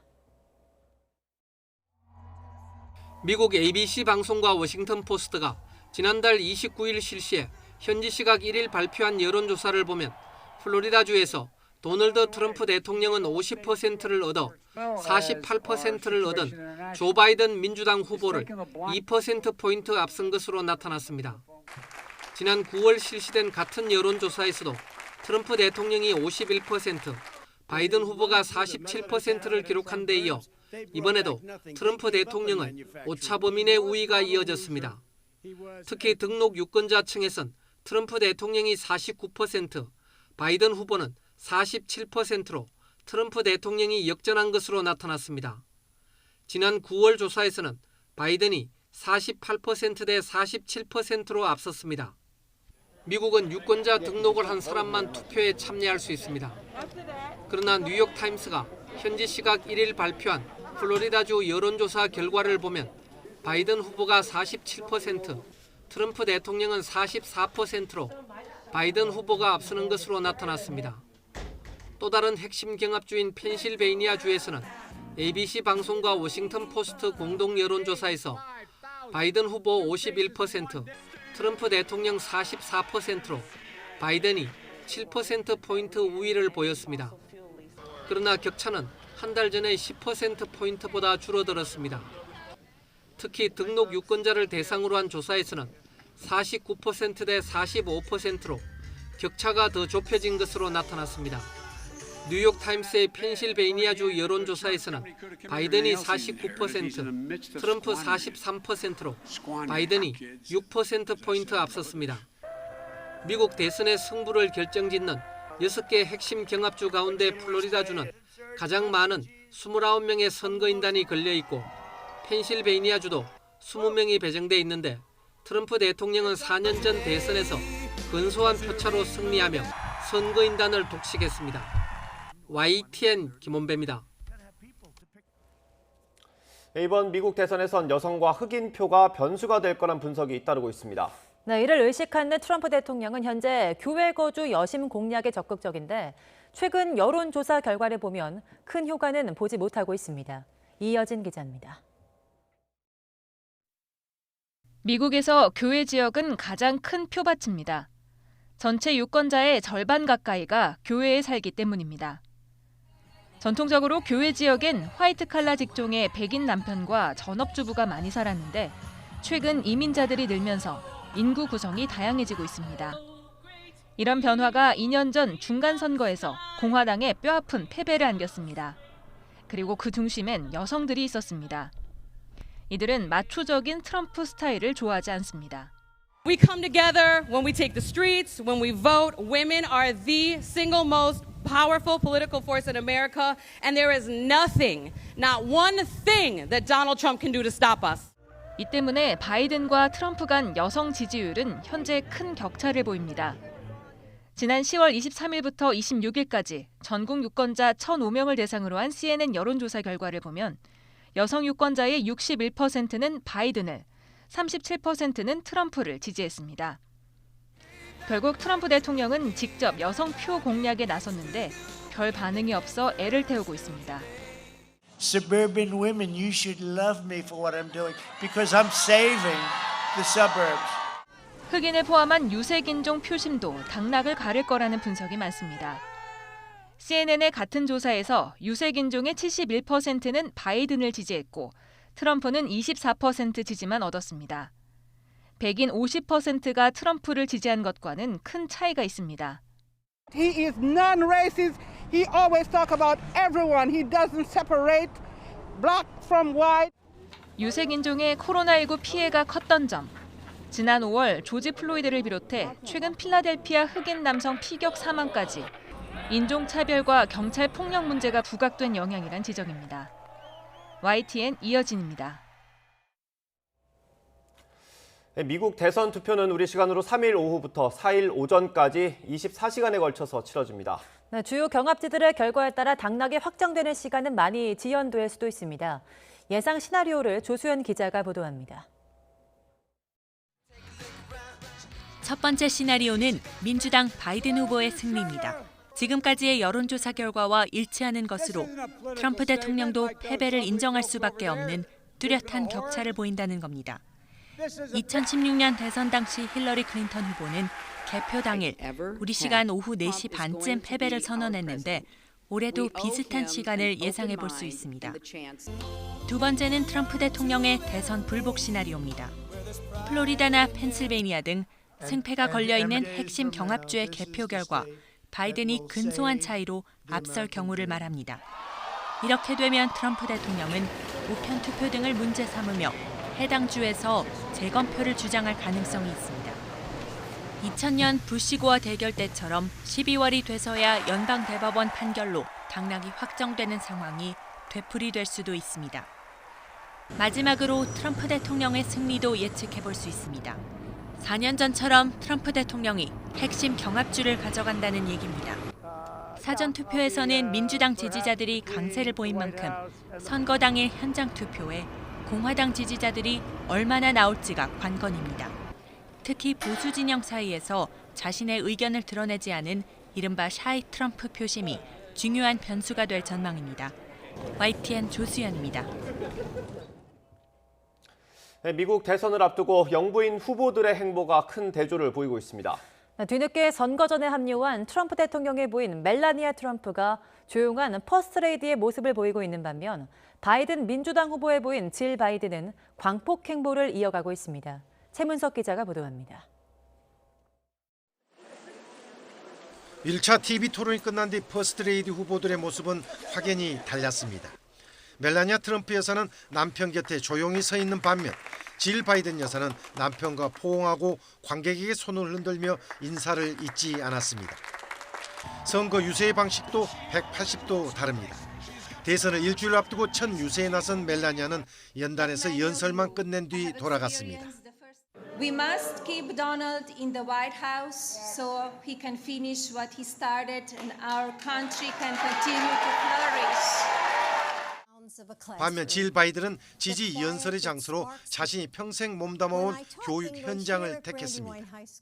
4 days after Beau's funeral, I watched Joe shave and put on his suit and walk out into a world empty of our son. He went back to work. That's just who he is. 멜라니아는 슬로베니아에서 건너온 이민자 출신의 모델이었습니다. 공식 석상에도 모습을 잘 드러내지 않고 속내를 내비치지 않는 은둔형 퍼스트레이디라는 평가를 받고 있습니다. 이와 달리 질 바이든은 이민자 등 소외 계층에 영어를 가르치는 교수로 남편이 당선되면 다시 교수로 돌아가겠다고 밝힐 정도로 적극적인 성격입니다. 지난 3월 LA 집회에서 여성 시위자들이 연단으로 난입할 때 시위자를 가로막으면서 남편을 보호해 화제가 됐습니다. 기자들과 가까운 거리에서 대화 중이던 바이든 후보를 사회적 거리를 유지하라며 뒤로 떼어놓기도 합니다. 비교적 소극적 행보를 보인 멜라니아 여사와 유세장 곳곳을 돌며 적극적으로 나선 질 바이든. 두 사람의 판이한 행보가 막판 부동층 여성 공략에 어떤 영향을 미칠지 관심을 끌고 있습니다. 나아가 둘 중 누가 퍼스트레이디가 되느냐에 따라 미국의 대외 이미지에도 적지 않은 영향을 줄 것으로 보입니다. YTN 최문석입니다. 미국 대선을 코앞에 두고 코로나19도 중요한 변수가 되고 있습니다. 트럼프 대통령 측은 선거 당일 현장 투표에 기대를 걸고 있는데요. 주요 경합주에서 확진자가 급증하면서 현장 투표율이 떨어질 수 있다는 관측이 나오고 있습니다. 정유진 기자가 보도합니다. 미국 전역의 코로나19 일일 신규 확진자 수가 연일 최다를 기록하고 있습니다. 현지 시각 지난달 29일 9만 명, 30일에는 10만 명을 각각 넘어섰습니다. 이런 추이는 미 대선의 막판 판세에도 영향을 줄 것으로 보입니다. 승패를 좌우할 6개 핵심 경합주에서 최근 코로나19 환자가 급격히 증가했기 때문입니다. 30일 하루 동안 펜실베이니아는 2,400여 명, 미시간 3,300여 명, 노스캐롤라이나는 2,800여 명으로 각각 1일 기준으로 가장 많았습니다. 플로리다와 위스콘신은 9월부터 하루 신규 환자가 폭증하면서 5천 명 선을 넘었습니다. 이처럼 6개 경합주에서 나타난 확진자 증가세는 유권자들이 어떤 방식으로 누구에게 투표할지를 두고 불확실성을 더욱 키우고 있습니다. 워싱턴 포스트는 코로나 감염 위험이 커지면서 경합주 유권자들이 투표를 피하는 선택을 할 수 있다고 전망했습니다. 특히 막판 추격전을 펼치는 트럼프 대통령에게 불리하게 작용할 수 있다는 해석도 있습니다. 현재까지 사전투표에서는 민주당 지지자들이 강세를 보인 만큼 트럼프 측은 선거 당일 현장 투표에 기대를 걸고 있기 때문입니다. 따라서 공화당 지지자들이 얼마나 현장에 나올지가 관건입니다. 그러나 민주당 지지층이 코로나19 정보에 더욱 민감하다는 점을 고려하면 바이든 지지자들의 현장 투표율도 함께 떨어질 수 있다는 관측도 나옵니다. YTN 정유진입니다. 정부가 현행 3단계로 돼 있는 사회적 거리두기 체계를 5단계로 개편했습니다. 코로나19 장기전에 대비해 실생활에 맞게 방역 수칙을 세분화하고 서민 생계 피해를 덜 주는 쪽으로 방역 체계를 바꾸었다고 정부는 설명했습니다. 보도에 박홍구 기자입니다. 기존에 1, 2, 3단계로 돼 있던 사회적 거리두기 체계가 5단계로 바뀝니다. 1단계는 생활방역, 1.5와 2단계는 지역 유행 단계, 2.5와 3단계는 전국 유행 단계로 구분됐습니다. 현행 체계에도 1.5와 2.5 단계가 있었으나 이는 단계별 조치의 강도 차이가 너무 커서 임시 방편으로 중간 단계를 설정했던 것으로 2, 3단계를 엄격히 적용할 경우 사회 경제적 피해가 커질 것이란 우려가 제기돼 왔습니다. 일률적인 집합 금지 또는 집합 제한 명령 등 시설별, 상황별 여건을 제대로 고려하지 못했던 방역 조치 또한 맞춤형으로 재설계함으로써 기존에는 1일 확진자 수가 수도권 40명, 비수도권은 20명 정도 발생할 때 1에서 2단계로 넘어갔으나 개편된 기준은 수도권 100명, 비수도권은 30명으로 요건이 바뀌었습니다. 1.5단계에서 2단계 격상은 1.5단계보다 확진자가 2배 이상 증가하거나 전국적으로 300명 이상을 넘어설 때, 즉 지역 유행이 급속히 전파된다고 판단될 때 이뤄집니다. 또 2.5단계와 3단계는 전국적 유행 단계로 각각 400명에서 500명, 800명에서 1000명 수준으로 환자가 급증할 경우 단행됩니다. 정부는 백신이 나오기 전까지는 코로나19의 장기화가 불가피한 상황이라며 중증 환자 병상 확보 등 우리 의료 체계가 감당할 수 있는 수준에서 코로나19를 통제한다는 방침입니다. YTN 박홍구입니다. 마스크 착용 의무화에 따른 계도 기간 1개월이 끝나는 이달 13일 0시부터 대중교통과 집회 장소 등지에서 단속이 시작됩니다. 서울시는 정부 기본 방침보다 단속 대상을 넓혀 중위험시설에서도 마스크를 착용하지 않으면 과태료를 부과하기로 했습니다. 중위험시설은 PC방과 영화관을 비롯해 학원과 독서실, 공연장, 종교시설, 실내 결혼식장, 일반 음식점, 제과점 등 16개 업종이 포함됩니다. 충남 아산에서 50대가 확진 판정을 받은 뒤로 천안의 포장마차와 사우나 등에서 소규모 집단 감염이 확인됐습니다. 관련 확진자가 계속 늘고 있는 가운데 최초 환자의 감염 경로가 아직 밝혀지지 않아서 방역당국이 긴장하고 있습니다. 이상곤 기자입니다. 충남 천안에서 실내 포장마차를 운영하는 업주가 코로나19에 확진됐습니다. 포차 직원과 방문자도 잇따라 양성 판정을 받았고 업주가 이용한 사우나에서도 확진자가 속출했습니다. 지난달 30일 인근 아산에서 포차를 방문한 50대가 가장 먼저 확진 판정을 받았는데 이후 감염 사례가 계속 이어지고 있습니다. 이 확진자와 접촉한 직장 동료들에 이어 주점 직원도 코로나19에 감염된 것으로 확인됐습니다. 충남에서 확진자가 잇따르고 있지만 누가 먼저 감염돼 바이러스를 전파했는지는 아직 확인되지 않았습니다. 방역당국은 소규모 집단 감염이 확인된 포장마차와 사우나를 이용한 사람들에게 진단검사를 받으라고 안내했습니다. 감염 원인이 이제 어딘지 정확히 모르는 상태이기 때문에 그럼 집단으로 나오는 아산 지역 소재의 기업체하고 포장마차 또 사우나를 집중적으로 더 역학조사를 해봐야 될 것 같습니다. 전남 한평에서는 경기도 친척집에서 확진자와 접촉한 초등학생과 유치원생 등 일가족 3명이 확진돼 방역당국이 바짝 긴장하고 있습니다. 한평 지역 어린이집은 2주간 휴원하기로 했고 확진자가 나온 초등학교는 원격 수업으로 전환됐습니다. 가족 모임을 통해 초등학생 첫 확진자가 나온 강원도 태백에서는 실내에서 50인 이상 모임을 금지하는 등 사회적 거리두기를 2단계로 강화했습니다. 감염 확산의 연결고리가 좀처럼 끊어지지 않고 있는 가운데 새로운 감염 사례까지 확인되면서 방역당국의 고심이 깊어지고 있습니다. YTN 이상곤입니다. 헬로윈데이 기간 부산에서 방역수칙을 위반한 업소들이 잇따라 적발됐습니다. 부산시는 지난주 금요일과 토요일 이틀 동안 다중이용시설 2,200여 곳을 대상으로 일제 점검을 벌여서 방역수칙 위반 업소 5곳을 적발했다고 밝혔습니다. 부산 진구의 한 유흥주점은 4제곱미터당 1명 이상 손님을 받거나 이용자 사이 2m 이상 거리두기 규정을 위반했고 해운대구와 남구의 음식점 4곳은 마스크 미착용과 명부관리 부실이 드러났습니다. 이춘재 연쇄살인 사건의 진범 이춘재가 오늘 오후 법정에 섭니다. 신상 공개 결정 이후 처음으로 대중 앞에 서는 자리이지만 이춘재의 모습이 언론에 공개될 가능성은 낮습니다. 공공의 이익을 위해 필요하거나 피고인의 동의가 있을 경우 법정 내부 촬영이 허가될 수 있지만 법원은 앞서 이춘재가 피고인이 아니라 증인으로 출석한다는 점을 들어 촬영 요청을 받아들이지 않았습니다. 오늘 재판은 13살 여학생을 성폭행하고 살해한 혐의로 억울하게 20년 옥살이를 한 윤성여 씨가 이춘재 범행 자백 이후 재심을 청구한 사건을 다룹니다.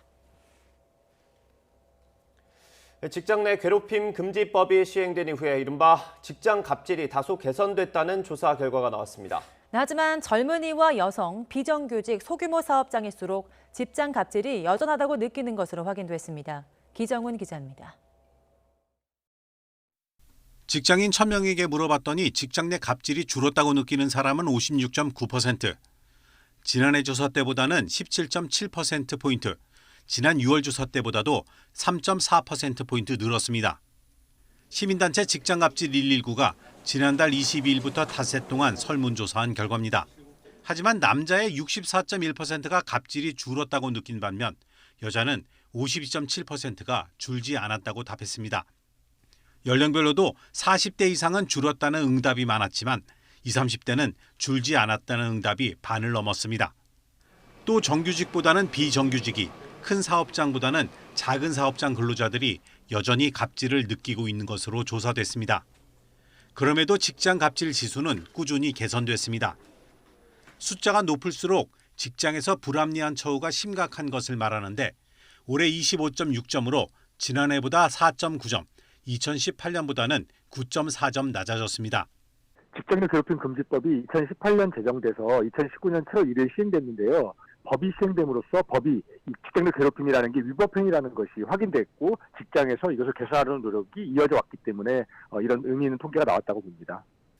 지난 1년간 괴롭힘을 경험했다는 응답자는 전체의 36%였는데 이들 중 절반 가까이는 가해자로 임원이 아닌 상급자를 꼽았습니다.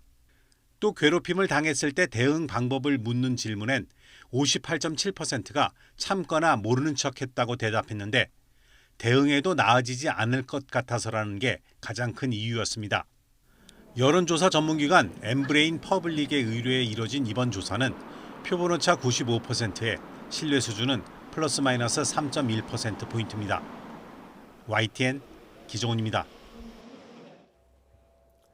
올해 태풍 때 동해안으로 떠밀려온 엄청난 양의 쓰레기가 한 달 넘게 방치되고 있습니다.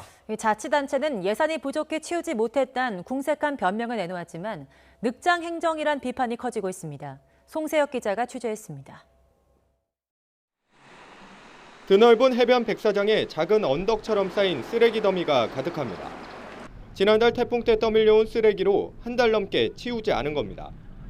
폐목재가 가장 많고 플라스틱 병과 비닐 등 각종 생활 쓰레기도 뒤섞여 있습니다. 이곳 양양 낙산 해변의 길이는 1.8km입니다. 해변을 따라 이렇게 모아놓은 쓰레기 더미가 어림잡아 100여 개에 이릅니다.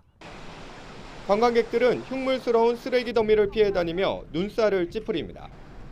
코로나19에 어려움을 겪고 있는 상인들은 쓰레기까지 장기간 방치되면서 손님이 더 줄지 않을까 한숨만 나옵니다. 보는 저희도 안 좋고 관광 오시는 분들도 놀러 왔다가 저렇게 쓰레기가 많이 있으니 좋겠어요. 인근 해변 역시 줄지어 쌓인 쓰레기 더미가 바다를 가로막고 있습니다. 곳곳에 모닥불을 피운 흔적도 보입니다. 이런 장바지들을 오시는 여행객들이 불을 피우시더라고요. 그래서 좀 약간 걱정은 해요. 요즘처럼 지금 이제 또 건조한 시기잖아요. 해변에 방치된 태풍 쓰레기는 5천여 톤. 양양구는 예산이 부족해 그동안 폐기물 처리 업체에 맡기지 못했다고 해명합니다. 지난 6월, 7월 그 세 차례 집중호우 및 그 노을성 파도 인해서 저희 군비 및 그동안 확보했던 예산이 다 소진이 되는 바람에 양양구는 최근 국비 11억 5천만 원을 확보한 만큼 이번 달 안에 쓰레기를 치우기로 했지만 늑장 행정이란 비판은 피하기 어려워 보입니다. YTN 송세혁입니다. 굿모닝 YTN 60초 후에 계속됩니다. 오늘 아침 출근길 내륙 곳곳으로 안개가 자욱하게 끼었습니다. 어제 내린 비로 지표면이 습한 데다가 밤사이 기온이 뚝 떨어지면서 짙은 안개가 만들어진 건데요. 특히 충남 서천의 경우 아직도 가시거리가 30m까지 좁아져 있습니다. 교통안전에 각별히 유의하시는 게 좋겠습니다. 오늘 아침 공기는 어제보다 확연히 쌀쌀합니다. 현재 서울 기온은 8도를 나타내고 있는데요. 한낮에도 15도 선에 머물면서 종일 서늘하겠습니다. 제주와 남해안에는 아침까지 빗방울이 떨어지겠고요. 낮 동안에는 전국 하늘 대체로 맑겠습니다. 낮에도 종일 차가운 기온이 감돌겠습니다. 오늘 서울의 한낮 기온은 15도, 광주는 19도, 대구는 18도, 부산은 20도로 예상되고 있습니다. 오늘 밤부터 내일 새벽 사이 중부와 호남 지방에는 비가 조금 내리겠고요. 높은 산간에는 눈이 날리는 곳이 있겠습니다. 수요일인 모레는 영하권의 때이른 추위가 절정에 달할 전망입니다. 지금까지 날씨 정보였습니다. 네, 앞서 전해드린 대로 이명박 전 대통령이 오늘 구치소에 다시 수감됩니다. 검찰청에 출석한 뒤에 구치소로 이동할 예정인데 중간에 별도 입장 발표는 현재까지는 없는 걸로 전해졌습니다. 네, 이 전 대통령은 2년 전과 마찬가지로 독거실에 수용될 전망입니다. 앞으로 남은 수용 기간은 16년입니다. 관련 내용은 이어지는 뉴스에서 자세히 전해드리겠습니다. 내년 서울과 부산시장 보궐선거에서 후보를 낼지 결정하는 더불어민주당의 전당원 투표 결과가 오전 중에 발표될 걸로 보입니다. 네, 후보 공천적으로 결론이 났을 가능성이 큰데요. 야권의 반발이 거세지고 있습니다. 정치권 소식은 국회에서 전해드리겠습니다. 네, 굿모닝 YTN 오늘 여기서 마치겠습니다. 이어서 YTN 24가 방송됩니다. 함께해 주신 여러분 고맙습니다.